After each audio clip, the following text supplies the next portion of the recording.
This is Singles Exchange. Let's talk, let's hang. This is Singles Exchange. Singles Exchange.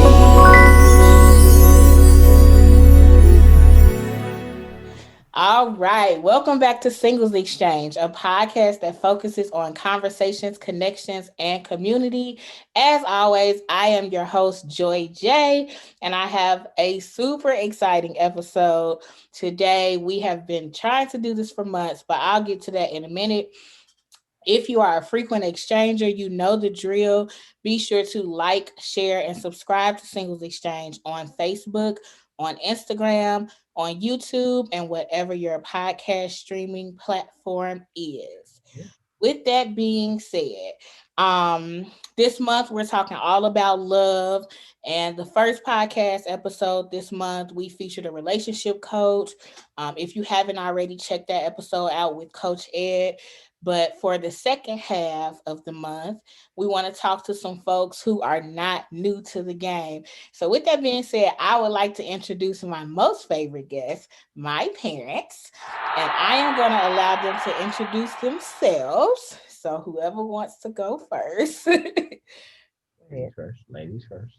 Well, I am Joy's mom. I'm Gwen Johnson. I don't know what else you want me to say. Whatever else you want the people to know.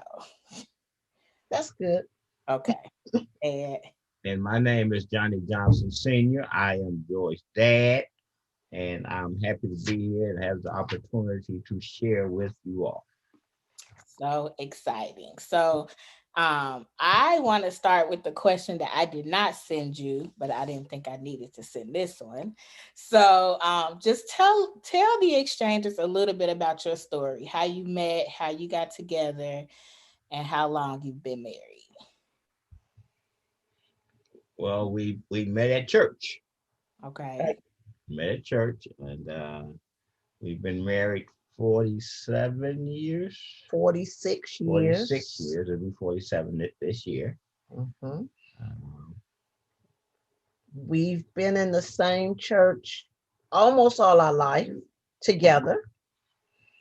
But when we became teenagers and we started dating, and that was kind of when we really started knowing each other.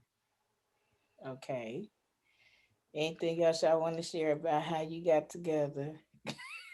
We met in church, and church just kind of, as teenagers we started doing teenage things like going to parties and things like that, and started dating. um Probably one thing that's real unique is that when we first, before we actually started dating, he actually liked my sister, but she didn't like him. So I felt sorry for him because he came to see my sister maybe twice, and each time she was kind of harsh, Oh, and she would walk away. I mean, like especially like the second time, she just left the house.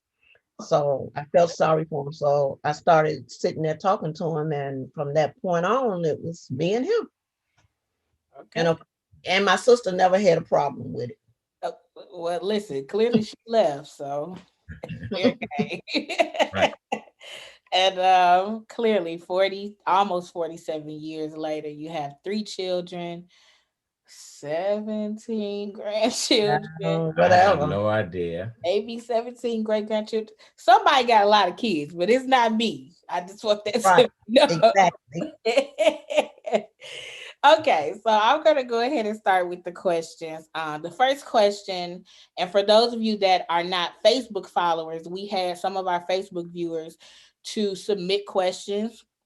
I also asked some of the staff to submit questions. So these come from different people. There's no names attached because they just want to know the deal. So the first question is, how has your marriage changed over the years? And either of you can answer. That's the first one. We're more mature. We're more mature. We're empty nesters, but we are more mature. We've been together 46 years, so that lets you know that we were young when we married. Mm-hmm. Um, that's my answer. We're more mature. Well, that and I just like to say that we learned how to share space while still giving each other our own space. So and that helps a whole lot. And how do you do that? Because that's one of my concerns moving forward. How do you share a space with somebody but still give them the chance to be uniquely themselves? You have your own room and your own TV. That helps. And sometimes I'm in a room watching TV, and she's in another room watching TV. But the rooms are still kind of close. So I can still see her, and she can still see me. We just watching two different things at the same time. Or sometimes you at opposite ends of the house. That's all Yeah, to it. because sometimes one of us is in the bedroom. Okay. All right. Next question. What makes a marriage successful? How would you define a successful marriage? And again, that's either one of you. That's not mine. Two. The second. I say a successful marriage takes a lot of communication. Um, it's a lot of give and take on both parts because there's no boss. We're in this together. So there is no boss. And then because both of us are Christians, we let prayer lead us. That's good. Yeah. Well, I believe that a successful marriage is when you are able to stay in love even when things are not going well, because there will be times when things are not going well, but even in those times you still have to be in love with each other.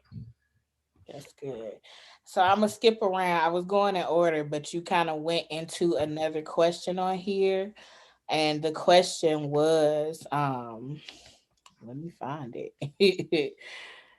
How do you maintain interest or how do you stay in love, since you talked about staying in love, when you just plain don't like that person? What do you do on the days when she on your nerves or he on your nerves? How do you stay in love in times like that? Okay.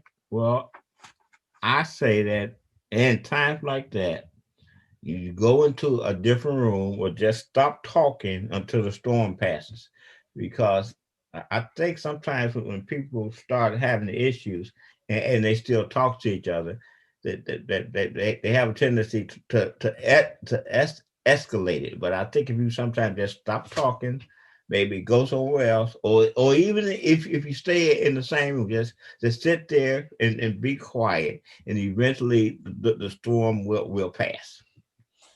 So, this is another question that's not on there, but you made me think of it. So, a lot of times on Singles Exchange, we talk about the five love languages. I don't know if you guys have read that book, but the five love languages are words of affirmation, physical touch, acts of service. I can't even think of the other two.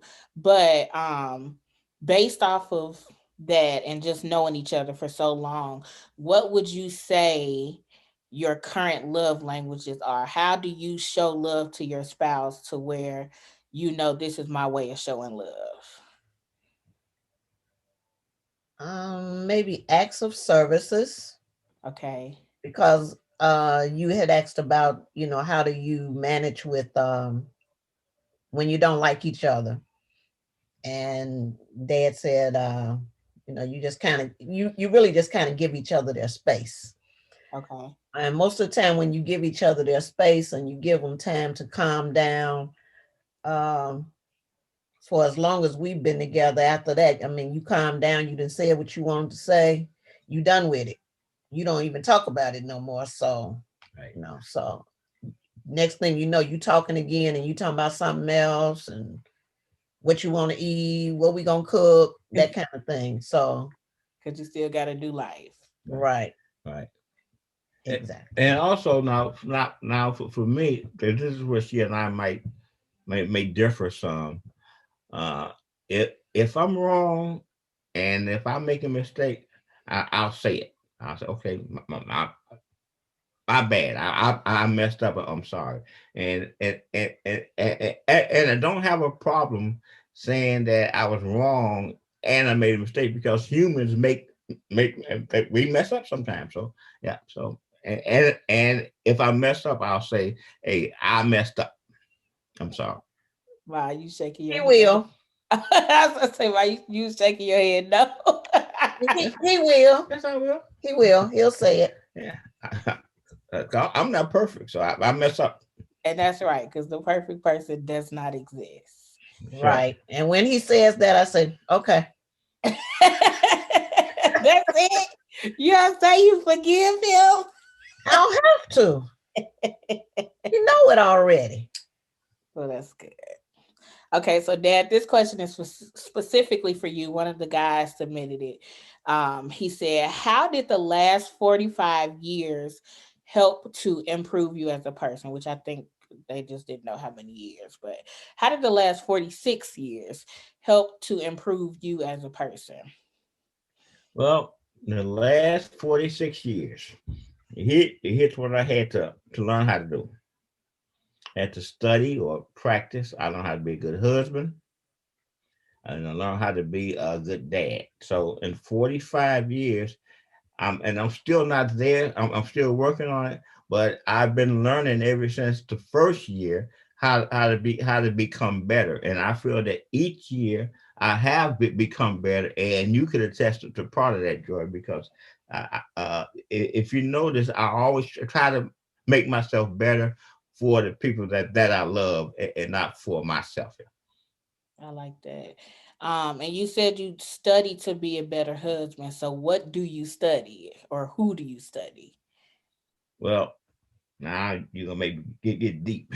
Anyway, so there's a lot of things in the Word of God that teaches us how to become better. And as you know, I'm a studier and teacher. So since I'm in the Word often, there are things that I find in the Word that helps me to become better. That's good. Ma, do you want to add anything to that? How do you think the last 46 years have helped you improve as a person? Um, well, what he said is just it goes both ways. You have to learn how to be a wife.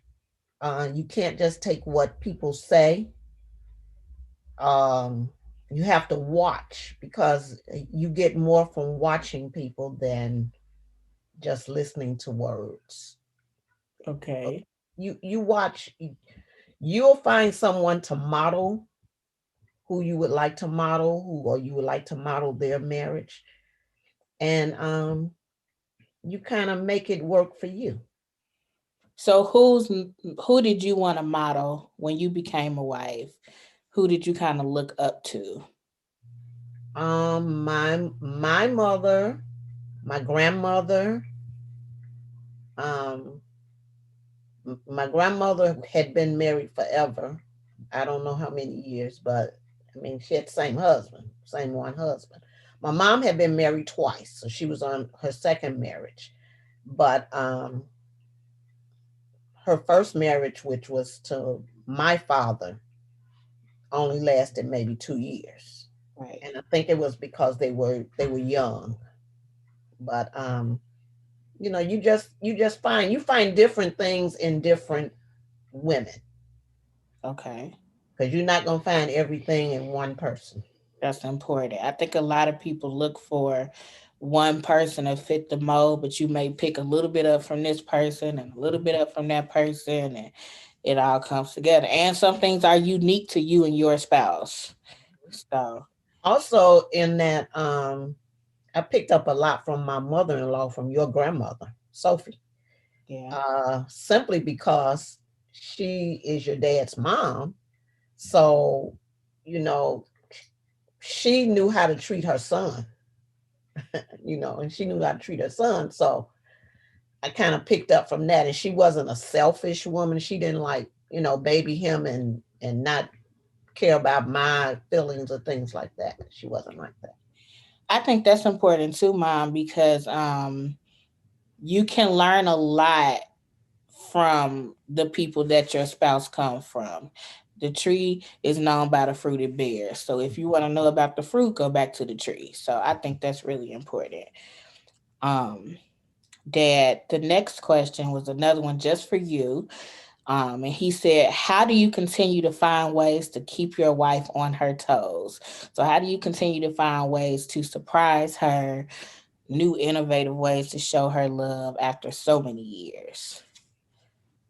Me, right? Yep. So several things that I do uh, to keep her on her toes. What I do, I simply gently point out certain things to her, and those I said gently because sometimes we come at people too too hard. So I may drop a subtle hint there. Uh, Maybe you should cook this differently, or maybe you should wear your hair like this. And I compliment her often Yeah. on her hair and things. So I think that helps to keep her on her toes because she knows when I appreciate her combing her hair a certain way, wearing certain clothes. I always say, "Hey, you look nice today." Is there something new? So I do that. I do that, and by doing that, then I notice that she seems to do it more often.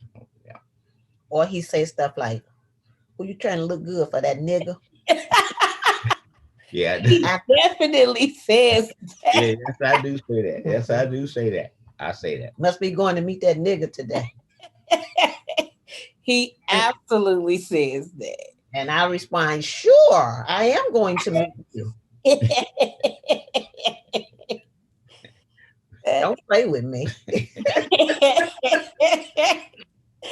Okay, next question. We kind of talked about this, but this could go for both of you too. How do you maintain interest for so many years? And that's physically, personality wise. How do you not get bored with your spouse after 46 years of just doing life together? It's number 4. Well, okay. Go ahead, mom. Go ahead. So I think that you have to also be willing to do the different things. Uh, um, uh, uh, Go to a different restaurant. Uh, get a different bottle of wine, or do some different things. Uh, uh, Challenge each other to cook the meal differently. And I think that as long as you're not always doing the same thing the same way, you won't get bored. But if you just keep doing the same old things the same ways, I think people get bored, and I think sometimes that's a problem in a marriage. Mom. Okay, so I was thinking we grow together. Um, and in saying that we grow together, we might have different outside interests, but we support each other in whatever we're doing outside of the marriage, like or whatever ministries, things we do. We support each other. We support each other with our time, with encouraging words, and we find ourselves being each other's best critic. Mhm. That's good. Best critic.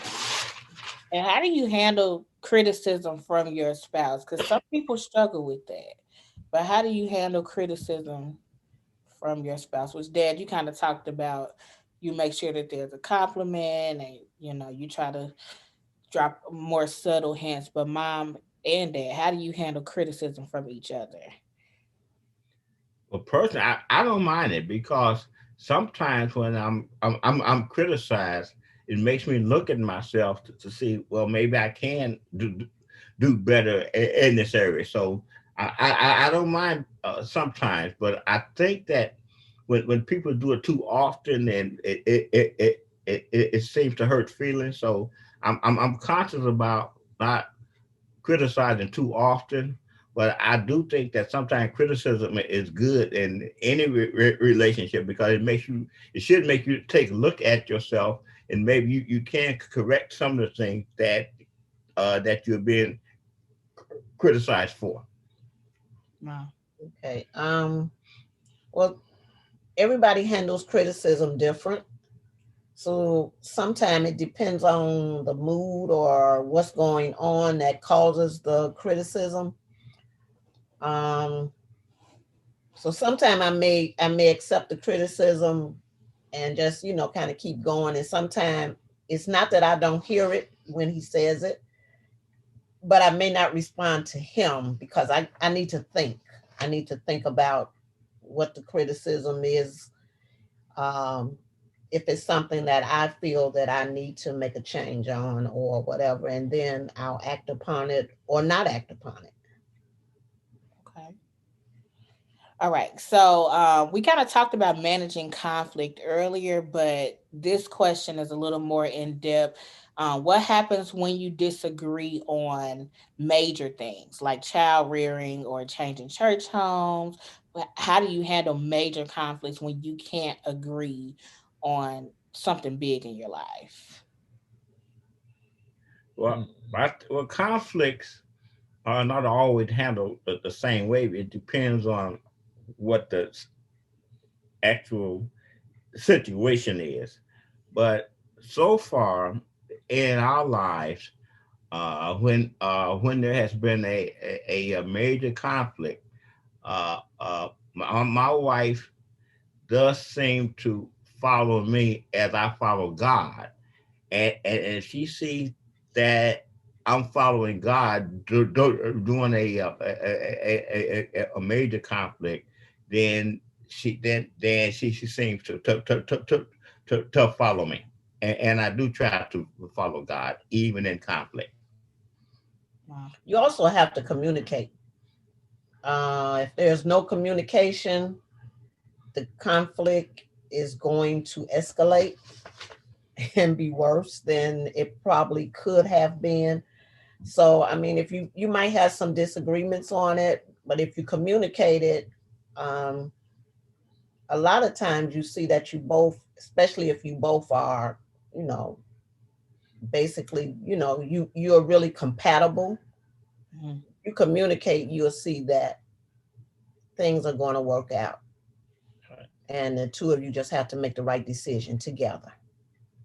That's And right. that's the part you have to make decisions together. Like you said earlier, you a team, there is no boss. There's no That's right. boss. You gotta decide together.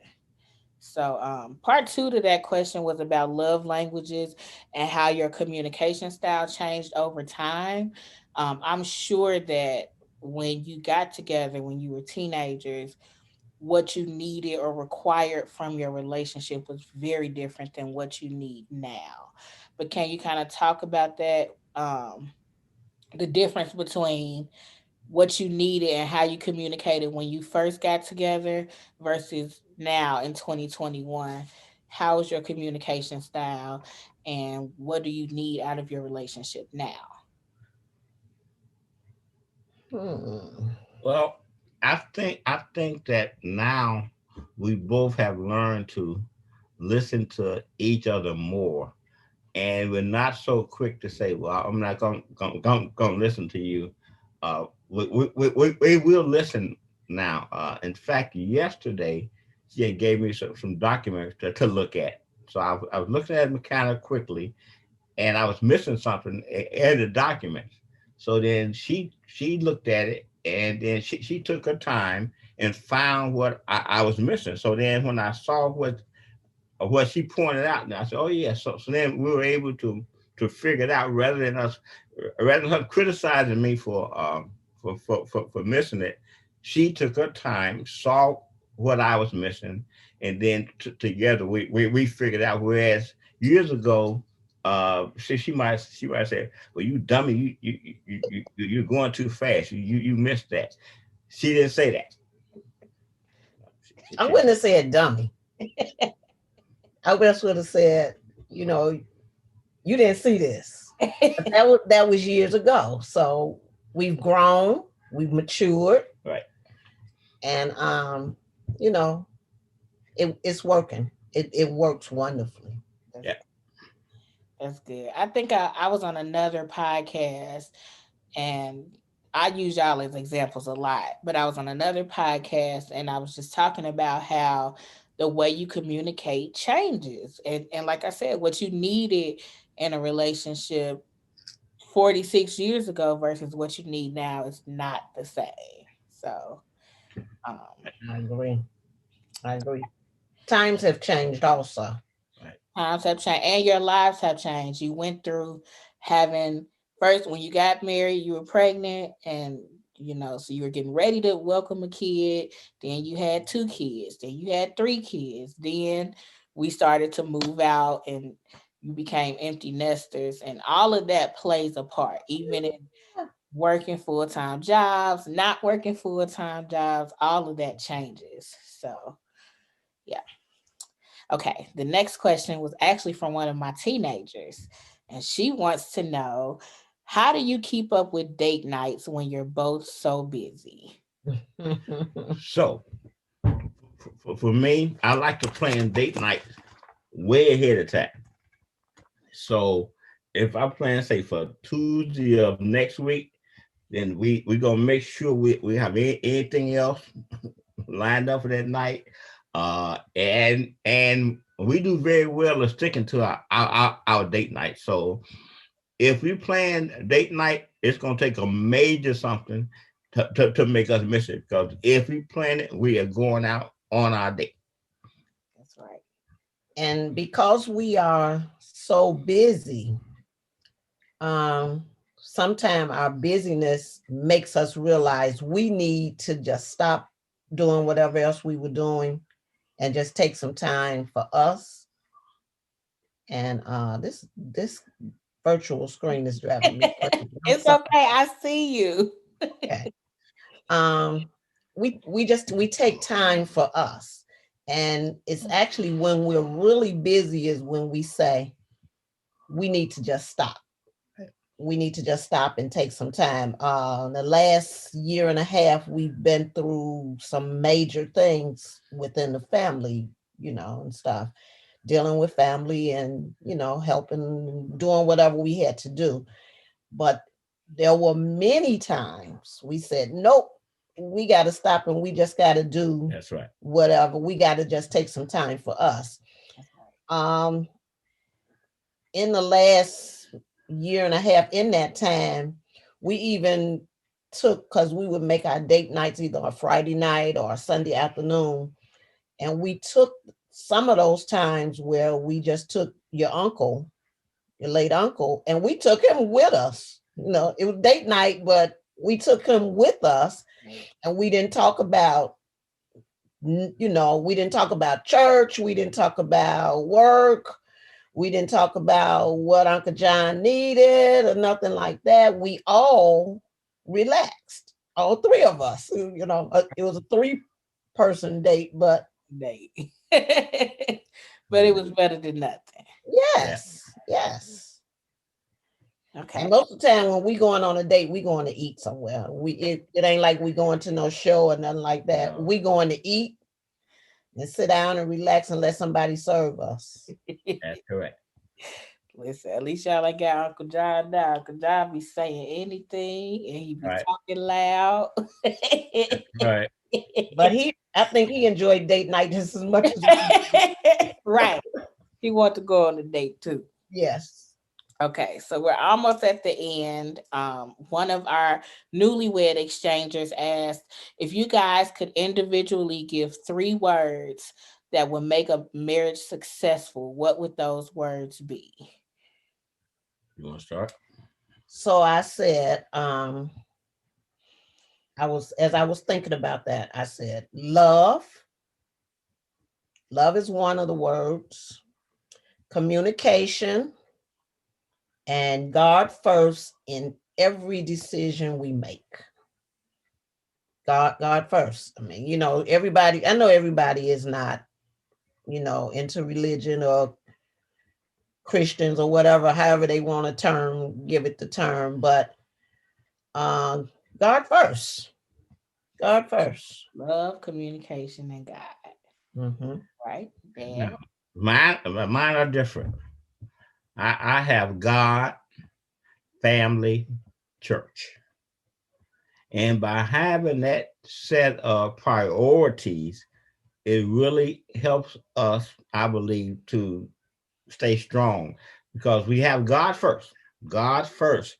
We have to honor God, and then we have to honor our family. We have to honor one another, and then church. I think sometimes people put church too high, and then they got church way in front of God and the family. But first we have to honor God, and then we have to honor our family, and then church. And I believe that has helped us. God, family, church. Those are my Okay. words. Mine's actually God, love, and communication. So it's close, very Mhm. close. All right. We already talked about handling disappointments and disagreements. So one of the last questions, and then I do have one that's not on here, but um this was the same young lady. She's a newlywed, and she said, "What's the secret?" So I thought about that as you asked us that before. What's the secret? The secret I would say is to remember that there are three people in your marriage. Those three people are you, your spouse, and God.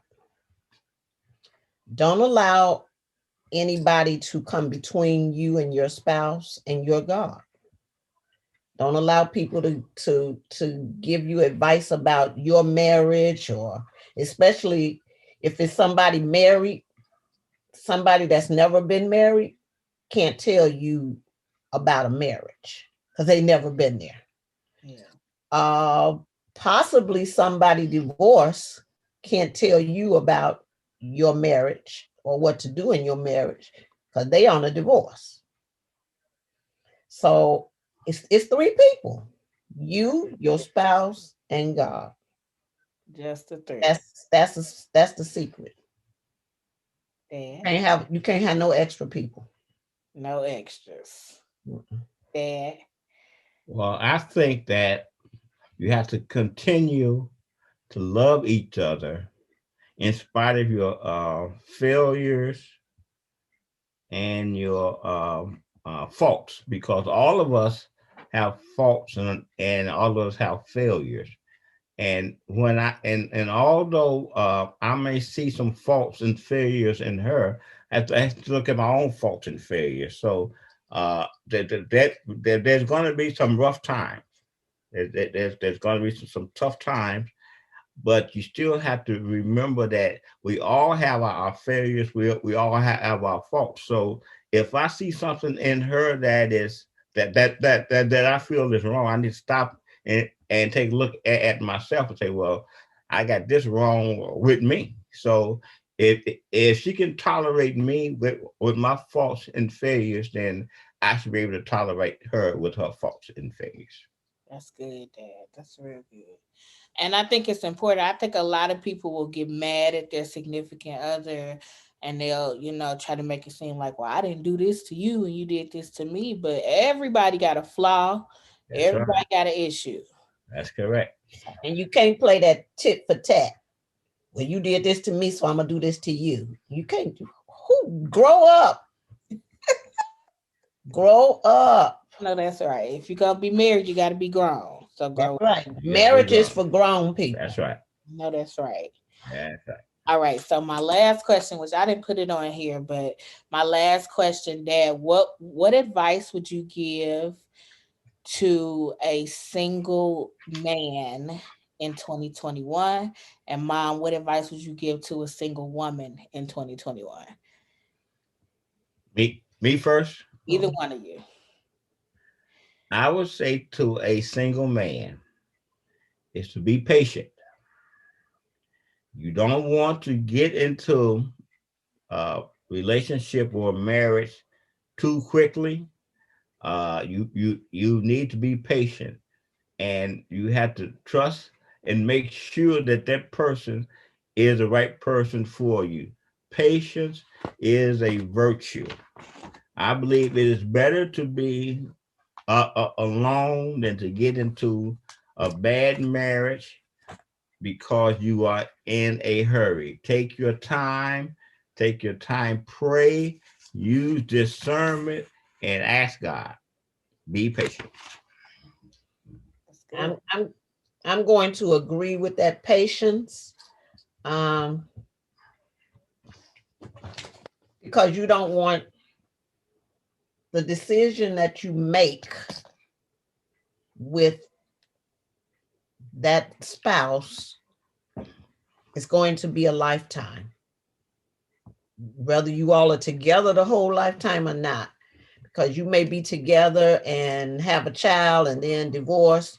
Well, that child came from that, so that child is going to be with you your lifetime. So be patient, tell God, ask God to give you the man or the woman, the spouse that he wants you to have. And wait on God to give it to you. And he'll show you, and he'll, you're gonna know it's from God. That's right. And we always had this saying, he used to, when we first got married, especially, he would say, that woman that God gave me. He still say that. And I say to him, well, that man that God gave me. So that's important. Wait on that woman or that man that God's going to give you. That's right. All right. Any other tidbits, any words of wisdom to the married folks? Anything else that you want to say? Hang in there. Hang in there, and then you need to raise your children or train your children to love God. We're so proud that all three of our children learn to love God, and that's helped them to love themselves. And the two that are married, it helps them to love the people they are married to. So whatever you do, train your children to love God. And not only just love God, know God. Know God for yourself. That's good. All right. So thank you, parents, for participating. Exchangers, feel free to hop on Facebook and hop in the comments, or hop on YouTube and hop in the comments and say hello to them. And that's all the time we have. So we'll see you soon. Let's exchange. Bye. Bye. Thank